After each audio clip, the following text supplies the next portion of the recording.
بسم اللہ الرحمن الرحیم وَإِن زَوَّجَهُمَا غَيْرُ الْأَبِ وَالْجَدِّ فَلِكُلِّ وَاحِدٍ مِّنْهُمَا الْخِيَارُ إِذَا بَلَغَ إِنْ شَاءَ أَقَامَ عَلَى النِّكَاحِ وَإِنْ شَاءَ فَسَخَ۔ اور اگر صغیر اور صغیرہ کا نکاح باپ دادا کے علاوہ کسی اور ولی نے کر دیا، باپ دادا نے نہیں بلکہ ان دونوں کے سوا کسی اور ولی نے کر دیا، تو دیکھیے مطلق رکھا ہے نا، غیر الاب والجد، تو اب اس غیر میں جتنے اولیاء بن سکتے سب شامل ہیں۔ فَلِكُلِّ وَاحِدٍ مِّنْهُمَا الْخِيَارُ إِذَا بَلَغَ، تو ان دونوں میں سے ہر ایک کو اختیار رہے گا جب کہ وہ بالغ ہو جائے، بالغ ہونے کے وقت اختیار ملے گا۔ کیسا اختیار؟ ان شاء اقام علی النکاح و ان شاء فسخ، اگر چاہے تو نکاح کے اوپر قائم رہے، نکاح کو باقی رکھے، اور اگر چاہے تو اسے فسخ کر دے۔ وَهَذَا عِنْدَ أَبِي حَنِیفَةَ وَمُحَمَّدٍ، یہ طرفین کے نزدیک ہے، یعنی یہ اختیار باپ دادا کے علاوہ کے نکاح کرنے کی صورت میں۔ وقال ابو یوسف لا خیار لہما، اور امام ابو یوسف نے فرمایا کہ ان دونوں کو کوئی اختیار نہیں رہے گا، باپ دادا کے علاوہ کر دے جب بھی، اعتباراً بالاب والجد، باپ اور دادا کے کیے ہوئے نکاح پر قیاس کرتے ہوئے، کہ جیسے باپ دادا نکاح کریں تو آپ کہتے ہیں کہ شفقت ان کے اندر پائی جاتی ہے، لہذا یہ نکاح کر دیں گے تو ان کا کیا ہوا نکاح لازم ہو جائے گا۔ تو اسی ہم کہتے ہیں کہ ان کی عدم موجودگی میں جو دوسرے اولیاء ہیں جن کو مانا گیا اولیاء، ان کے اندر بھی تو شفقت ہے، تو اس وجہ سے جیسے باپ دادا کا کیا ہوا نکاح لازم، ویسے باپ دادا کے علاوہ کسی دوسرے ولی کا کیا ہوا نکاح لازم ہے، یعنی فرق نہیں کیا قصور شفقت اور وفور شفقت میں۔ وَلَهُمَا أَنَّ قَرَابَةَ الْأَخِي نَاقِصَةٌ، اور طرفین کی دلیل یہ ہے کہ بھائی کی قرابت یہ کم ہے، باپ دادا کے مقابل میں بھائی کی قرابت، یہ مثال کے طور پر، چونکہ اس کے بعد بھائی کی طرف رجوع کرے گا، بھائی کی قرابت کم ہوتی ہے۔ وَالنُّقْصَانُ يُشْعِرُ بِقُصُورِ الشَّفْقَةِ، اور اس قرابت کی کمی شفقت کی کمی کو بتاتی ہے۔ جب قرابت کے اندر کمی ہے تو شفقت کے اندر بھی کمی ہوگی، چونکہ شفقت قرابت کی وجہ سے ہوتی ہے۔ فَيَتَطَرَّقُ الْخَلَلُ إِلَى الْمَقَاصِدِ عَسَى، لہذا مقاصد کی جانب خلل راہ پا سکتا ہے، اور یہ ممکن ہے۔ عصا کا استعمال جس طریقے سے یہاں ہوا ہے ویسا استعمال اہل عرب کم کرتے ہیں۔ یہاں دیکھیے عصا، اس کا نہ اسم ہے نہ خبر ہے، دونوں کو حذف کر صرف فعل استعمال کر دیا، حالانکہ اس کا اسم ہوتا ہے، اس کی خبر ہوتی ہے، تو ہونا کیا چاہیے تھا؟ اصل خلل یتطرق الی المقاصد، مقاصد کی جانب خلل کا راہ پانا ممکن ہے۔ والتدارک ممکن بخیار الادراک، اچھا اب خلل جب ہو سکتا ہے تو اس خلل کو دور کیسے کیا جائے، اور اس خلل کو دور کرنا، اس کمی کو پورا کرنا خیار بلوغ کے ذریعے ممکن ہے۔ ادراک بلوغ، پک جانا، کسی کا اپنی انتہا کو پہنچ جانا، تو خیار بلوغ کے ذریعے اس کمی کی تلافی، اسے پورا کرنا ممکن ہے۔ وہی طلاق الجواب، یہ بات ختم ہو گئی، آسان بات تھی۔ اب دیکھیے کہہ رہے ہیں وہی طلاق الجواب، جواب کا اطلاق فی غیر الاب والجد، باپ اور دادا کے علاوہ میں، اس سے اشارہ کس کی جانب ہے؟ صاحب قدوری نے، یہ مختصر القدوری نے جو متن کی عبارت ہے اس کے اندر غیر الاب والجد مطلقاً کہا، یعنی باپ دادا کے علاوہ سب کو شامل ہوگا۔ یہ جب غیر الاب والجد کہہ دیا تو یہ مطلق ہے، اس میں کوئی قید وغیرہ نہیں لگی ہے، تو باپ دادا کو چھوڑ کر جتنے بھی ہوں گے سب کو شامل ہوگا۔ یہ قاضی کو بھی شامل ہوگا، قاضی بھی غیر الاب والجد میں آئے گا۔ کوئی نہ ہو تو یتیم کوئی بچی ہو تو اس کا نکاح قاضی ہی کرا سکتا ہے، یا ماں ہو تو ماں کو بھی کرا سکتا ہے، ماں بھی کرا سکتی ہے۔ تو یہ کہنا وہی اطلاق الجواب، اور امام قدوری کے جواب کا اطلاق غیر الاب والجد میں، یہ مطلق جو ہے یہ یتناول الامہ والقاضیہ، ماں اور قاضی کو بھی شامل ہے، یعنی ماں بھی اگر نکاح کرائے باپ دادا یا بھائی وغیرہ کی عدم موجودگی میں تو ایسی صورت میں اس کے لیے بھی مسئلہ یہی ہے کہ طرفین کے نزدیک خیار بلوغ رہے گا۔ اور کوئی نہ ہو تو قاضی کرائے تو قاضی کے کرانے کا بھی حکم ہی رہے گا کہ خیار بلوغ اسے ملے گا۔ وَهُوَ الصَّحِيحُ، اور وَهُوَ الصَّحِيحُ مِنَ الرِّوَایَتِ، امام اعظم سے یہی صحیح روایت ہے اور مفتابع ہے۔ اس کا مطلب کیا ہوا کہ اس کے علاوہ کوئی اور بھی روایت ہے امام اعظم سے، اور امام اعظم سے اس کے علاوہ ایک اور روایت ہے، خالد بن صبیح مروزی نے روایت کیا ہے۔ انہوں نے یہ روایت کیا ہے کہ قاضی جو ہے وہ اگر نکاح کر دے تو اس کا نکاح لازم ہو جائے گا۔ کیا ہو جائے گا؟ اس کا نکاح لازم ہو جائے گا۔ لیکن صحیح روایت یہ ہے کہ لازم نہیں ہوگا۔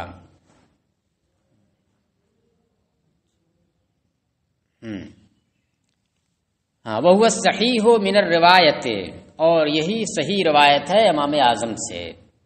کیوں آخر ایسا ہے کہ ماں بھی کر دے جب بھی خیار بلوغ رہے گا، لازم نہیں ہوگا نکاح۔ قاضی کر دے نکاح صغیر صغیرہ کا جب بھی لازم نہیں ہوتا ہے، خیار بلوغ رہتا ہے۔ کہہ رہے لقصور الرائے فی احدہما، ان دونوں میں سے ایک کے اندر رائے کی کمی کی وجہ سے، شفقت تو زیادہ ہے بلکہ باپ سے زیادہ شفقت ہوگی۔ کس کی بات ہو رہی ہے؟ ماں کی۔ ان دونوں میں سے ایک یعنی ماں کے اندر رائے کی کمی کی وجہ سے، شفقت ہے لیکن رائے نہیں ہے، ناقص العقل ہے۔ وہ نقصان شفقت فی الآخر، اور دوسرے ولی یعنی جو قاضی ہے اس کے اندر رائے تو پورے طور سے، جبھی تو قاضی بنا ہے وہ، یعنی عام لوگوں سے زیادہ اس کے اندر رائے ہے اور علم ہے، جانکاری ہے، لیکن شفقت نہیں یہاں پر ہے۔ کیوں؟ قرابت نہیں ہے۔ وہ نقصان شفقت فی الآخر، اور دوسرے یعنی قاضی کے اندر شفقت کی کمی کی وجہ سے، اگرچہ رائے کا وفور ہے، رائے کی زیادتی ہے۔ فَيَتَخَيَّرُ، لہذا ان دونوں میں سے ہر ایک کو اختیار رہے گا۔ یتخیر ہوا ضمیر کا مرجع ہوگا کون؟ کل واحد منہما، کل واحد منہما۔ اچھا یہ بات ختم ہو گئی۔ تو اب اتنے کا خلاصہ کیا ہوا؟ اتنے کا خلاصہ یہ ہوا کہ باپ دادا اگر صغیر اور صغیرہ کا نکاح کر دیں تو وہ لازم ہو جاتا ہے، خیار بلوغ نہیں ملتا ہے۔ باپ دادا کے علاوہ کوئی بھی ہو ولی اگر وہ نکاح کرتا ہے تو ان دونوں کو بالغ ہونے کے وقت خیار بلوغ ملتا ہے۔ خیار بلوغ کا مطلب کیا ہوا؟ چاہیں تو نکاح کو قائم رکھیں اور چاہے تو نکاح سے نکل جائیں اور نکاح کو فسخ کر دیں۔ اس کی اختلاف بھی بتا دیا کہ یہ طرفین کے نزدیک ہے۔ امام ابو یوسف تو سب کا حکم ایک مان رہے ہیں، باپ دادا کا جو حکم ہے وہی حکم باپ دادا کے علاوہ کا بھی وہ مانتے ہیں۔ پھر مسئلہ یہ آیا کہ غیر الاب والجد جو قدوری کی عبارت ہے تو وہ کیا ہے؟ مطلق ہے، کسی کی تخصیص نہیں کہ بس باپ دادا کے علاوہ ہو۔ تو علاوہ جو مطلق ہے یہ ماں کو بھی شامل ہے اور قاضی کو بھی شامل ہے۔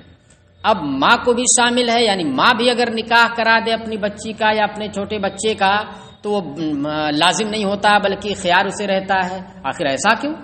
ماں کے اندر تو شفقت بہت ہے۔ کہ ہاں شفقت تو باپ سے زیادہ ہوگی، عام طور سے ہی ہوتا ہے کہ ماں کے اندر باپ سے زیادہ شفقت ہوتی ہے، لیکن یہاں جو مسئلہ ہے اس میں صرف شفقت ہی نہیں کام کرتی ہے، شفقت کے ساتھ ساتھ علم بھی ہونا چاہیے، سمجھ بوجھ بھی ہونی چاہیے، سمجھ بوجھ کی کمی اس کے اندر ہے۔ رہا قاضی، تو قاضی کے اندر اس کا الٹا ہے کہ سمجھ بوجھ کی عام لوگوں سے زیادتی ہے اس کے اندر، لیکن جس کا نکاح ہو رہا ہے اس کی جانب نظر کرتے ہوئے چونکہ کوئی قرابت نہیں ہے، اس وجہ سے شفقت کی کمی ہوگی۔ اب آگے ایک مسئلہ آ رہا ہے، دیکھیے، ایک ہے خیار بلوغ جو زیر بحث ہے، اور ایک ہے خیار عتق۔ کیا ہے؟ خیار عتق۔ خیار بلوغ لڑکا اور لڑکی، مذکر اور مؤنث دونوں کو حاصل ہوتا ہے، یعنی جیسے ایک نابالغ بچی کا نکاح کر دیا جائے تو بالغ ہونے کے بعد اسے خیار ملے گا، ویسے ہی اگر ایک نابالغ بچے کا نکاح کر دیا جائے، باپ دادا کے علاوہ کر دیں، تو بلوغ کے بعد انہیں خیار رہے گا۔ لیکن خیار عتق میں صرف ایک جانب ہے۔ خیار عتق یہ ہوتا ہے کہ غلام کا نکاح کرے، باندی کا نکاح کرا دیا اس کے آقا نے۔ باندی کا نکاح کون کرائے گا؟ آقا کرائے گا، آقا ہی اس کا مالک ہے۔ باندی کا نکاح اس کے آقا نے کرا دیا کسی سے، ٹھیک ہے، شادی ہو گئی، رہتے ہیں زوجین کی طرح، پھر وہ آزاد ہو گئی، آقا نے اسے آزاد کر دیا یا جیسے بھی کسی بھی صورت سے وہ آزاد ہو گئی۔ تو اب آزاد ہونے کے بعد چونکہ اس کے اوپر پورا ہولڈ کس کا تھا؟ آقا کا تھا، اس نے کرا دیا نکاح، تو اس کی مرضی کا کوئی دخل نہیں، بلکہ اس نے نکاح کرا دیا تو نکاح ہو گیا۔ اب جب اسے آزاد کر دیا تو آیا اس نکاح کو باقی رکھنے کا اسے حق رہے گا یا حق نہیں رہے گا؟ تو اسی کو کہتے ہیں خیار عتق۔ یہ صرف مؤنث میں ہوگا، مذکر میں نہیں ہوگا۔ اس کی وجہ بتائی اس لیے کہ دیکھیے، جب تک وہ باندی ہے اس وقت تک اس کے ملک بضاع کے اوپر شوہر کی ملکیت ناقص ہے، آدھی ہے۔ 2 طلاق کے بجائے ایک ہی طلاق تک، 3 طلاق کے بجائے 2 ہی طلاق تک ہے۔ 2 طلاق اگر دے دے گا تو نکل جائے گی، اتنی کمزور ہے۔ لیکن جیسے ہی وہ آزاد ہوگی تو آٹومیٹک یہ 2 کے بجائے اب 3 میں کنورٹ ہو جائے گا، یعنی اب ملکیت وہ اور مضبوط ہو جائے گی۔ تو اب دیکھیے، وہ مملوک ہے، اس کی مملوکیت پہلے کیا تھی؟ کم تھی، اور اب جب کہ وہ آزاد ہو گئی تو اس کی مملوکیت کیا ہو رہی ہے؟ بڑھ رہی ہے۔ تو یہ ایک ضرر ہے اس کے اوپر، کیا ہے؟ ایک ضرر ہے، اور یہ ضرر بالکل واضح ہے، کھلا ہوا ہے کہ چھپا ہوا ہے؟ یہ چھپا اس لیے کرا چونکہ مسئلے میں جو فرق ہے وہ اسی بنیاد پر ہے، کھلا ہوا ہے نا، ہر کوئی جانتا کہ ہاں بھائی پہلے 2 ہی طلاق کا مالک تھا، وہ 2 طلاق میں چھٹکارا پا سکتی تھی ضرورت پڑنے پر، اور اب 3 طلاق کا مالک ہو گیا، اس کی ملکیت اور تام ہو گئی۔ پہلے 2 رسی سے بندھی ہوئی تھی، اب 3 رسی سے بندھ گئی۔ جب تک تینوں نہیں کھلے گی تب تک جو ہے وہ آزاد نہیں ہوگی اس سے اگر چھٹکارا چاہتی ہے۔ تو یہ ضرر اس کے اوپر ہے، اور ضرر یہ واضح ہے، لہذا اگر اس طرح سے آئے، یعنی باندی کا نکاح کر دیا ہو تو اس کے آزاد ہونے کے بعد اسے خیار عتق ملے گا، چاہے تو اس نکاح کو باقی رکھے مگر 3 طلاق کا مالک ہو جائے گا، اور چاہے تو اسے فسخ کر دے۔ بات سمجھائیے؟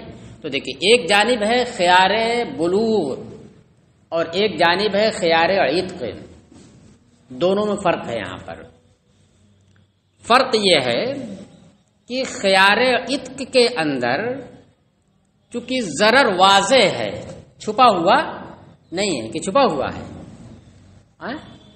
ضرر ہی نہ ہے کہ پہلے 2 طلاق کی مملوکیت تھی، مملوکیت اس کی کمزور تھی، یعنی ضرر کم تھا، اور اب 3 کی ہو رہی ہے، مملوکیت اس کی بڑھ رہی ہے، یعنی شوہر کی جو ملک ہے وہ اس کے اوپر مضبوط ہو رہی ہے، تو یہ ضرر ہو رہا ہے۔ یہ سب ہر کوئی جانتا ہے، بالکل واضح ہے۔ تو اس وجہ سے اس کے اپنے خیار کو استعمال کرنے کے لیے، اس کو نافذ کرنے کے لیے قاضی کے فیصلے کی یا اس کی کچہری میں جا کر کے مقدمہ دائر کرنے کی، اس کی سنوائی کرنے کی کوئی حاجت نہیں ہے، اس کی کوئی حاجت نہیں ہے، کہہ دیا ٹھیک میں نے اسے نامنظور کر دیا، میں اس نکاح کو فسخ کرتی ہوں، فسخ ہو جائے گا، کوئی ضرورت نہیں آگے جانے کی۔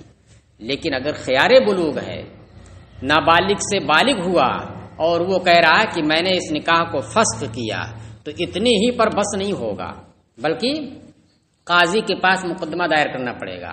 قاضی کے پاس جا کر کے کہے گا کہ ہاں میرا نابالغی میں نکاح میرے باپ دادا کے علاوہ نے کر دیا تھا، میرے بھائی نے کر دیا تھا، میرے چچا نے کر دیا تھا، کسی نے کر دیا تھا، تو اب میں بالغ ہوئی ہوں، لہذا میں اپنے اس نکاح کو ناپسند کرتی ہوں اور اسے فسخ کرتی ہوں۔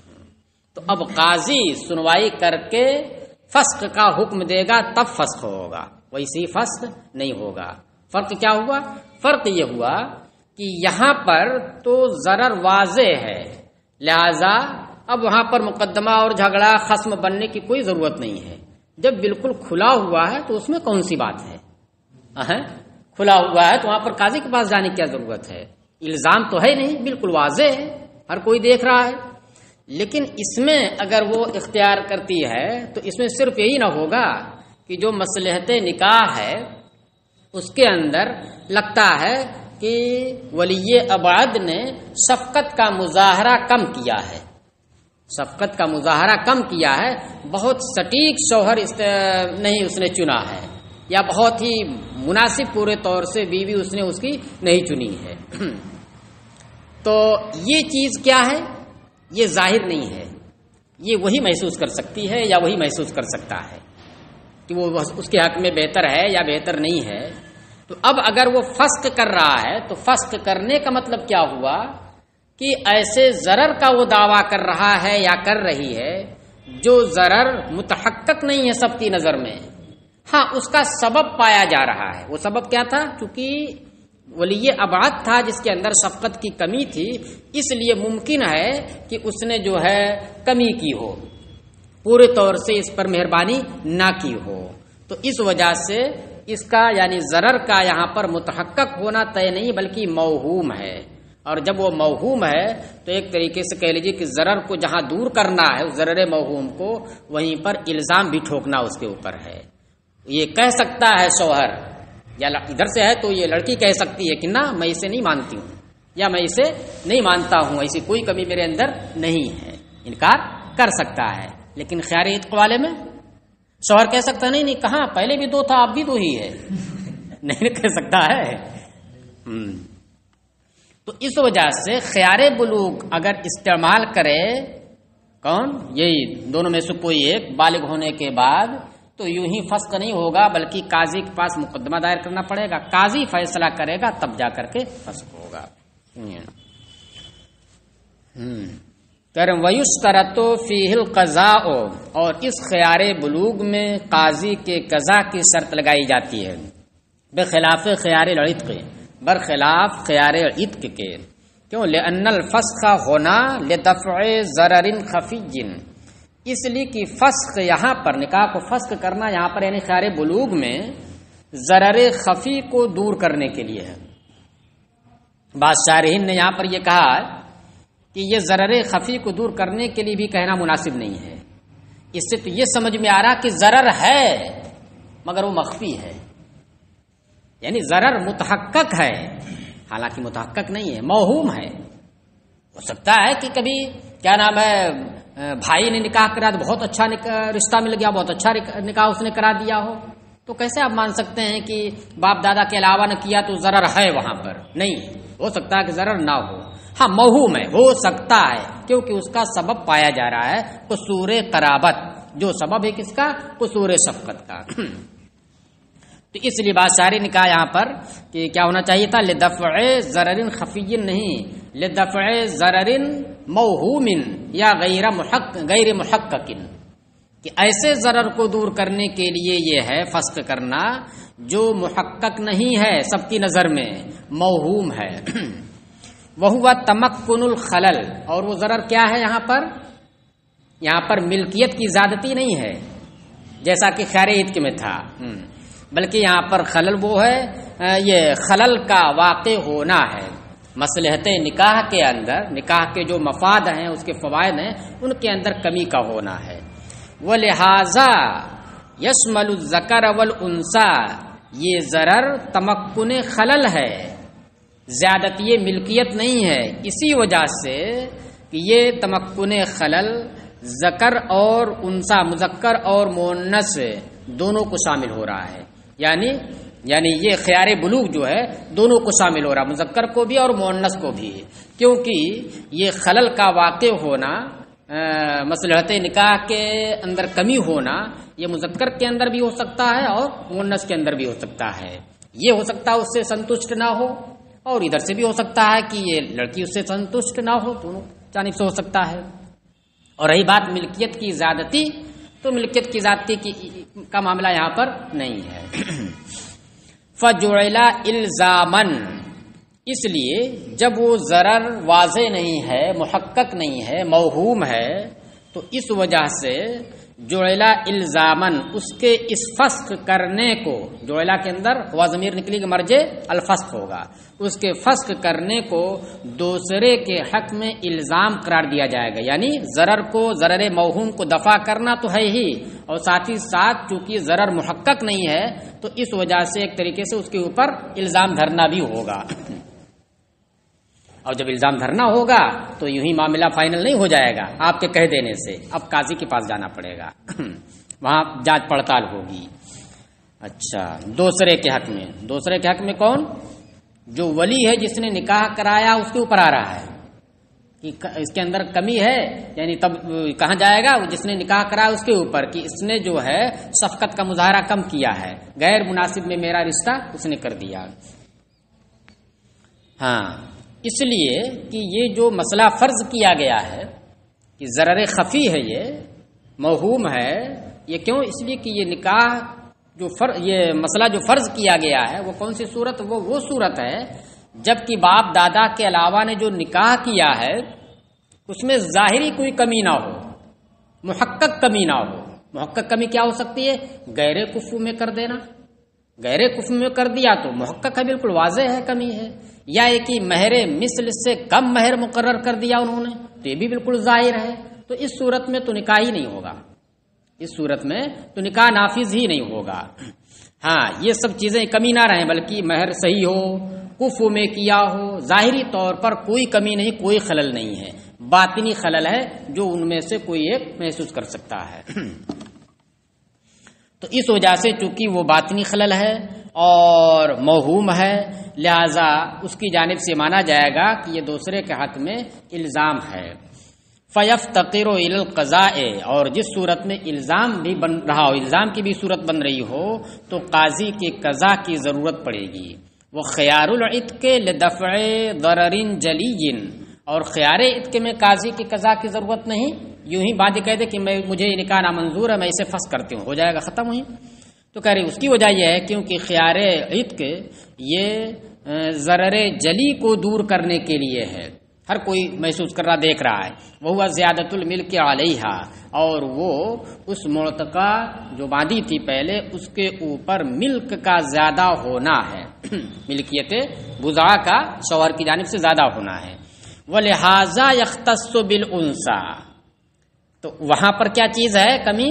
ملک کا زیادہ ہو جانا، یہ ضرر ہے اس کے لیے، اور یہ ضرر صرف جو ہے باندی کے اندر پایا جا سکتا ہے، ملکیت کی زیادتی، اور شوہر میں نہیں پایا جا سکتا ہے۔ مطلب کیا ہوا کہ اگر غلام کا نکاح کرا دیا اس کے آقا نے، اور نکاح ہو گیا، پھر اس کے بعد اسے آزاد کر دیا، تو آزادی کی وجہ سے اسے خیار عتق نہیں ملے گا، خیار عتق نہیں ملے گا اسے۔ کیوں؟ اس لیے کہ جو وجہ ہے یہاں پر وہ وجہ وہاں نہیں پائی جاتی ہے۔ اس میں وجہ کیا ہے کہ جب یہ آزاد ہوگی، چونکہ اعتبار کس کا ہے؟ باندی کا ہے، یعنی لڑکی کا ہے کہ وہ آزاد ہے یا ایک ہی باندی ہے۔ آزاد اگر ہے تو شوہر 3 طلاق کا مالک ہوگا، اور باندی اگر ہے تو 2 ہی طلاق کا مالک ہوگا۔ یہ شوہر کی جانب سے اس کا اعتبار نہیں ہے کہ وہ غلام ہو تو 2 شوہر طلاق کا مالک ہو، اور آزاد ہو تو 3 کا نہیں۔ وَلِہَٰذَا يَخْتَصُّ بِالْأُنثَىٰ، اسی وجہ سے یہ خیار عتق مؤنث کے ساتھ خاص ہے، کیونکہ ضرر وہیں پر پایا جا رہا ہے۔ فَاعْتُبِرَ دَفْعًا، اس لیے اس سے صرف ضرر کو دور کرنا مانا گیا، الزام نہیں مانا گیا۔ اس میں الزام ہے ہی نہیں، بالکل واضح ہے۔ اب اس صورت میں بھی اگر وہ سامنے والا چلا جائے قاضی کے پاس، نہیں ہمیں یہ نہیں منظور ہے، تو یہ کوئی بات ہوئی؟ جو کھلی ہوئی بات ہے اس پہ کہاں جائے گا قاضی کے پاس؟ یہ تو خالی بالکل بلا وجہ خالی کورٹ کا وقت برباد کرنا ہے، کچہری کا وقت برباد کرنا ہے۔ کہ والدفع لا يفتقر الى القضاء، اور دفع یعنی جب ضرر بالکل واضح ہو اور اس کو دفع کرنا ہو تو پھر قضاء قاضی کی ضرورت نہیں پڑتی ہے۔ چلیے، ثم عندهما اذا بلغت الصغیرۃ وقد علمت بالنکاح فسکتت، پھر طرفین کے نزدیک، کس کے نزدیک؟ طرفین کے نزدیک، چونکہ امام ابو یوسف کے نزدیک تو یہ ہو گیا ہے کہ اسے خیار ہی نہیں ہے، باپ دادا کی طریقے سے باپ دادا کے علاوہ کا نکاح وہی حیثیت رکھتا ہے کہ لازم ہو جاتا ہے، تو اس لیے طرفین کے نزدیک ہے، تو لہذا ان کے نزدیک آگے کیا مسئلہ ہے کہ خیار کب باطل ہوگا کب نہیں باطل ہوگا، اس کی وجہ انہی کے نزدیک بتائی جائے گی، ان کے یہاں تو ہے ہی نہیں۔ پھر طرفین کے نزدیک یہ ہے کہ اذا بلغت الصغیرۃ، کہ جب صغیرہ بالغ ہو جائے، وقد علمت بالنکاح، اس حال میں کہ اسے نکاح کا علم بھی ہو کہ ہاں میرا نکاح ہوا ہے، یہ علم ہونا چاہیے، یعنی یہ علم ضروری نہیں ہے کہ وہ جانے کہ مجھے نکاح کے فسخ کرنے کا بھی اختیار شریعت نے دیا ہے، اس کی ضرورت نہیں ہے، اس سے اگر ناواقف بھی رہے جب بھی کوئی فرق نہیں پڑے گا۔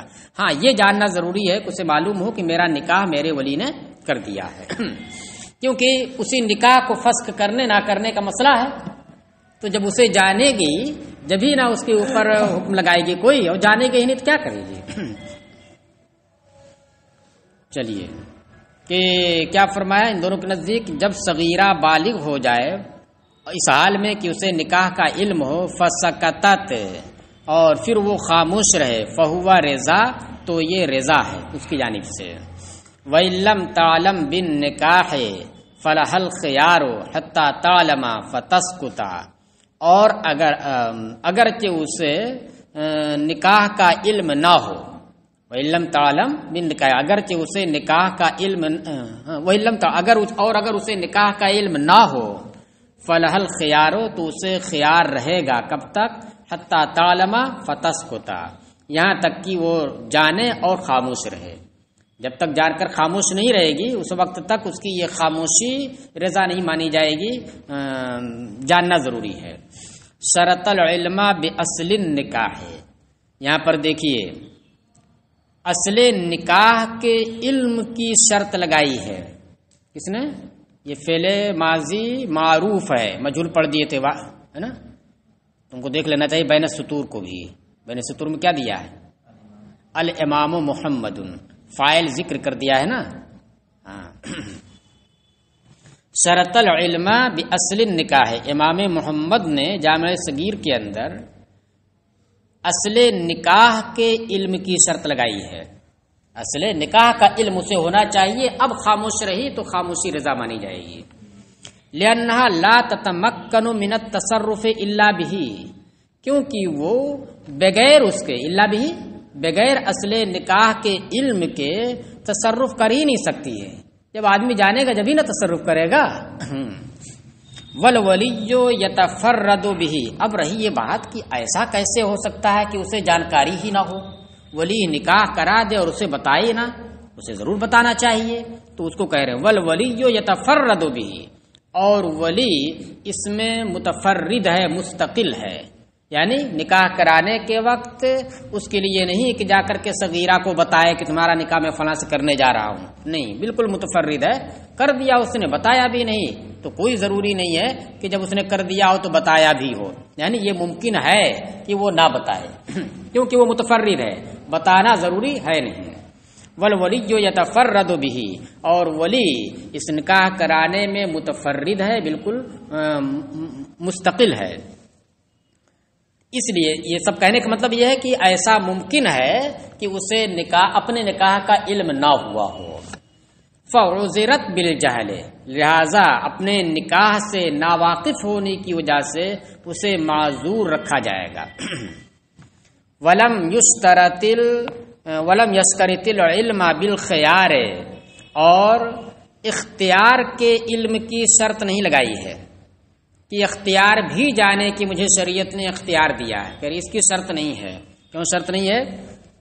لأنها تتفرغ لمعرفت احکام الشرع، اس لیے کہ احکام شرع کی معرفت کے لیے وہ فارغ ہے، وہ آزاد ہے۔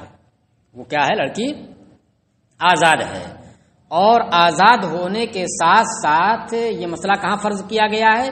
ایسی جگہ فرض کیا گیا ہے جہاں پر علم دین کی روشنی ملتی ہو اور پھوٹتی ہو، ایسی جگہ پر نہیں کہ جہاں پر علم دین کی روشنی ہی نہ ہو، جیسے دارالحرب میں جہاں پر جو ہے شاعر اسلام وغیرہ نہ ہو اور وہاں پر اس طریقے سے علم دین کی روشنی نہ پھوٹ رہی ہو تو وہاں کا مسئلہ الگ ہو جائے گا، وہاں پر عذر ہو سکتا ہے۔ تو ایک تو یہ کہ یہ آزاد ہے، باندھی نہیں ہے کہ آقا کام میں لگا دیا تو کام میں لگی ہوئی ہے، پڑھنے کے لیے اسے موقع نہیں ملتا ہے، تو ایسا نہیں ہے، بلکہ یہ کیا ہے؟ آزاد ہے، وہ پڑھنے کا اسے پورا موقع ہے سیکھنے کا، اور ساتھ ہی ساتھ جس جگہ پر ہے وہاں پر علم دین کی روشنی ملتی رہتی ہے۔ تو اس لیے اگر وہ نہ سیکھ پائی، اس سے ناواقف رہی، تو اس ناواقفی کی وجہ سے اسے معذور نہیں سمجھا جائے گا۔ لِأَنَّهَا تَتَفَرَّغُ لِمَعْرِفَتِ احکام الشرع، اس لیے خیار کے جانکاری کی شرط نہیں لگائی کیونکہ وہ لڑکی احکام شرع کی معرفت کے لیے فارغ ہے، کسی نے باندھ نہیں رکھا ہے۔ وَالدَّارُ دار العلم، اور دار جس جگہ پر وہ رہتی ہے وہ دار العلم ہے۔ فلم تعذر، یہ سب قیدوں سے ہی سمجھ میں آ رہا ہے کہ اس کا مطلب کیا ہوا کہ اگر وہ دار العلم نہ ہو تو وہاں پر معذور سمجھی جانی چاہیے، یہ قید ہی بتا رہی ہے۔ فلم تعذر بالجہل، لہذا اس ناواقفی کی وجہ سے اسے معذور نہیں سمجھا جائے گا۔ بخلاف المعتقد، برخلاف معتقہ کے۔ دیکھیے معتقہ باندھی ہے، اس کا نکاح کر دیا تو آزاد جس وقت کی جائے گی اس وقت اسے خیار عتق ملے گا، اسے خیار عتق ملے گا۔ اب جب خیار عتق ملے گا تو اس کو استعمال کرتے ہوئے وہ کہہ سکتی ہے کہ میں نے اس کو نافذ کیا، یا کہہ سکتی ہے کہ میں نے اسے فسخ کر دیا، ختم کر دیا۔ تو اب آزاد ہوئی ابھی اسی مجلس میں، آزاد ہوئی اس مجلس میں، اور وہ جیسے پہلے بیوی تھی ویسے ابھی بیوی بنی ہوئی، یہاں تک کہ مجلس بدل گئی، یعنی کچھ اس نے استعمال نہیں کیا، اپنے اس خیار کا استعمال نہیں کیا، اسی طرح تو گویا وہ راضی ہے اسے نکاح کے اوپر۔ تو کہہ رہے کہ اس کے حق میں یہ چیز کہ اگر وہ اپنے اس اختیار کو نہ جانتی ہو کہ شریعت نے مجھے اختیار دیا ہے، اور اس کی وجہ سے اس نے اپنے اس اختیار کو استعمال نہ کیا، جانتی ہی نہیں کہ استعمال کرے، تو کہہ رہے کہ اس کو معذور سمجھا جائے گا، وہ معذور سمجھا جائے گا کیونکہ وہ فارغ نہیں ہے احکام شرع کی معرفت کے لیے، آقا کی خدمت میں رہتی ہے۔ کہہ رہے برخلاف معتقہ کے، لأن الامۃ لا تتفرغ لمعرفتها، کیونکہ باندھی احکام شرع، ہاں ضمیر کا مرجع کون؟ احکام الشرع، احکام شرع کی معرفت کے لیے اس کے پاس موقع نہیں، وہ فارغ نہیں۔ فعذرت بالجہل، لہذا خیار عتق کے ثبوت سے ناواقف ہونے کی وجہ سے، فعذرت بالجہل بثبوت الخیار، لہذا خیار عتق کے ثبوت سے ناواقف ہونے کی وجہ سے اسے معذور سمجھا جائے گا۔ اگر وہ کہہ دیتی ہے دوسری مجلس میں کہ کسی نے بتایا، کہہ رہے تم تو آزاد ہو گئی، لیکن تم نے تو کچھ استعمال ہی نہیں کیا، لہذا اب نکاح لازم ہو گیا۔ اب اس نے کہا رہے مجھے تو معلوم ہی نہیں تھا، اب مالا ایسا ہے کیا، چلو میں ابھی فسخ کرتی ہوں، تو کہہ رہے کہ ہاں مانا جائے گا۔ اگر وہ کہتی کہ مجھے معلوم نہیں تھا تو معلوم نہ ہونا یہ عذر ہے اس کے لیے، لہٰذا اب وہ استعمال کر سکتی ہے جب اسے معلوم ہوا کہ مجھے شریعت نے خیار عتق دیا ہے۔